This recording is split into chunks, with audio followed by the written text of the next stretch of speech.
Here's a tip for those of you who enjoy group fitness classes. Now you know as you're doing your group fitness classes that lunging is a popular activity. Now when you lunge, you need to be able to take the leg that you transfer weight off behind you. So that's called hip extension, the ability to take the leg behind you. If you can't take the leg behind you, then your pelvis will rotate forward, your lower back will arch, and that may cause you pain or dysfunction when you engage in those group fitness activities. So first of all, we need to do a quick assessment to see, can you take your leg behind you effectively?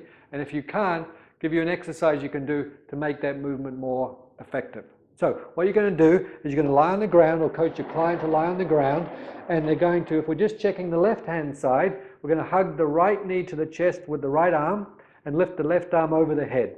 And you can see in the camera that her left leg comes off the ground. Now, if her left leg's coming off the ground, it means she can't take that left leg behind her or down to the ground. So Ashley lacks hip extension on the left-hand side. I'm sure if we check the right-hand side, she would lack it as well, but we're just checking the left-hand side so you can see how to do the assessment in the camera. Now the cheats that you may see your clients doing, because Ashley's already cheating, is you can see her right foot is turning out. So turn that foot straight, the right foot straight. So turn that the left foot, in a little bit more. Good, you feel how that leg's off the ground further? Okay, so, and she's also taking it away from her body, so bring it in a little bit closer towards the center. And now you can see that her left leg is really off the ground, so she lacks that hip extension on the left-hand side. So all we're going to do is stretch the left hip flexor to increase hip extension on the left-hand side so she doesn't cheat when she's doing lunges, walking, running, and so forth during her group fitness activities. Do you mind kneeling and doing the hip flexor stretch for us? Place this pad underneath your knee just so it's protected.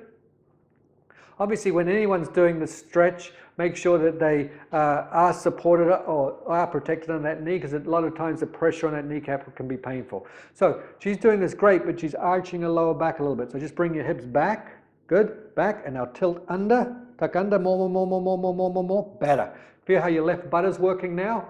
Because before she was trying to cheat, because she lacked hip extension on the left, she was trying to take the left leg behind her by arching her lower back. So all I coached her to do was tilt her pelvis under or posteriorly, and now she's pushing her hips forward versus arching her lower back. So now her pelvis and hips are going forward of her leg.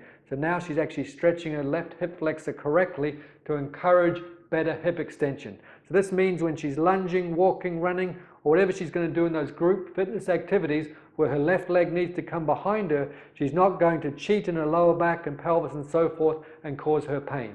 So that's a tip for group fitness people, so how to assess to make sure that you look at your hips to see if they can extend correctly, and if they can't, what you can do to help fix that problem.